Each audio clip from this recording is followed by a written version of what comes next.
মৌসুমি ফল খেলে শরীর সুস্থ থাকে। বাজারে গেলে এখন চোখে পড়বে জিভে জল আনা সবুজ রঙের আমড়া, যা দামি ফল। আপেলের চেয়ে আমড়ায় প্রোটিন, ক্যালসিয়াম এবং আয়রনের পরিমাণ বেশি থাকে। আমরা কাঁচা খাওয়ার পাশাপাশি আচারও করে খাওয়া যায়, সেই রেসিপি আপনাদের সাথে আজকে আমি শেয়ার করব। হ্যালো গাইস, আসসালামু আলাইকুম। আপনারা সবাই কেমন আছেন?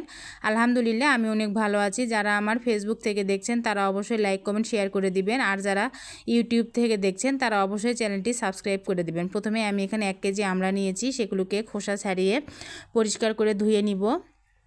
আমি এখানে যেহেতু আমড়াগুলো মিষ্টি ছিল, তেমন টক না, তাই সবুজ অংশটা আমি পুরোপুরি ফেলে দেইনি, উপরে শুধু খুব অল্প করে খোসাটা ছাড়িয়েছি। তারপরে এইভাবে আমি কেটে নিয়েছি, আর ভিতরের বিচিটা আমি ফেলে দিয়েছি। এখানে চুলায় আমি একটা প্যান বসিয়ে দিয়েছি, তাতে আমি জিরা, ধনা আর পাঁচফোড়ন আমি হালকা করে ভেজে নিচ্ছি। ভেজে নিয়ে তা আমি শিলপাটা একটু হালকা করে বেটে নিব। তারপরে এখানে কড়াইয়ে আমি তেল বসিয়ে দিয়েছি, সরিষার তেল। আচার অবশ্যই সরিষার তেল দিয়েই করতে হয়। তেলের মধ্যে আমি তেজপাতা, দারচিনি, সাদা এলাচ, কালো এলাচ দিয়ে আমি একটু ভেজে নিচ্ছি হালকা করে। ভেজে নেওয়ার পরে আমি এখানে এখন দিয়ে দিব রসুন আর শুকনা মরিচ। রসুনের অবশ্যই কোয়াগুলা খুলে দিতে হবে, খোসা ছাড়িয়ে। দিয়ে একটু হালকা করে নেড়ে চেড়ে ভেজে নিব। তারপরে আমি দিয়ে দিব একটু গোটা পাঁচফোড়ন, দিয়ে ভেজে নিব। আর দিয়ে দিলাম একটু সাদা সরিষা। আচারের মধ্যে একটু সরিষা দিলে ফ্লেভার আসে খুব সুন্দর, তাই একটু সরিষা দিয়েছি, আপনারা চাইলে নাও দিতে পারেন। দিয়ে আমি ভালোভাবে নেড়ে চেড়ে মিশিয়ে নিয়ে এখানে দিয়ে দিব আমড়াগুলো, দিয়ে একটু নেড়ে চেড়ে নেব। আমড়াগুলো আগে সিদ্ধ করতে হবে না, কিছুই করতে হবে না, যেহেতু আমড়াগুলো মিষ্টি ছিল আর আমরা ওইভাবে টক হয়ও না। এভাবে একটু নেড়ে চেড়ে মিশিয়ে নিচ্ছিলাম, এভাবে নেড়ে চেড়ে মিশিয়ে নিতে হবে। তারপরে এখানে দিয়ে দিতে হবে লবণ স্বাদ মতো।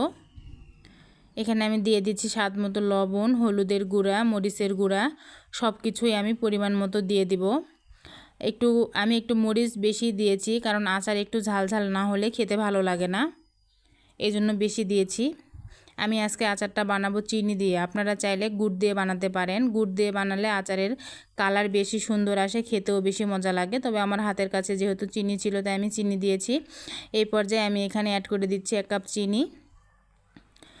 বেশি চিনি আমি দিচ্ছি না, যেটুকু মিষ্টি খাবো সেটুকুই দিচ্ছি। দিয়ে আমি ভালোভাবে নেড়ে চেড়ে মিশিয়ে নিচ্ছি।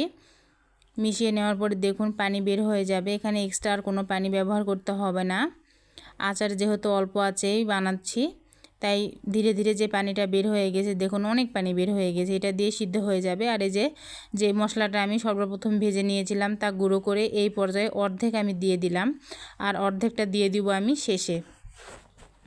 এখন আমি আবার ভালোভাবে এইভাবে নেড়ে চেড়ে মিশিয়ে নিচ্ছি। দেখুন এই যে এইভাবে নেড়ে চেড়ে মিশিয়ে নিতে হবে।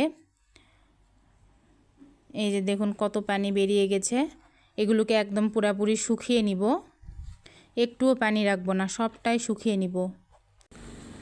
আমড়ার আচার বানিয়ে যদি আপনারা সংরক্ষণ করে রাখতে চান, তাহলে এই আচার বানানোর পরে নর্মাল ফ্রিজে রেখে দিবেন, তাহলেও থাকবে। আর যদি বাহিরে রাখতে চান, তাহলে মাঝে মাঝে রোদে দিতে হবে আর তেলে ডুবিয়ে রাখতে হবে। এই যে দেখুন এই পর্যায়ে আমি একটু দিয়ে দিয়েছি ভিনেগারটা দিলে আচারটা 1 বছর মতো ভালো থাকবে, নষ্ট হবে না। আর সাথে যে মশলাটা ছিল বাকি, সেটাও আমি এখানে দিয়ে দিয়েছি। দিয়ে এখন আমি অনবরত নেড়ে চেড়ে মিশিয়ে নিয়ে একদম দেখুন পানিটা শুকিয়ে গেছে। আমার আচারটা বানানোও শেষ হয়ে গেছে। এত মজা হয়েছিল যে কি বলবো। আপনারা একবার এভাবে একবার ট্রাই করে দেখবেন, আশা করি আপনাদের ভালো লাগবে। ধন্যবাদ।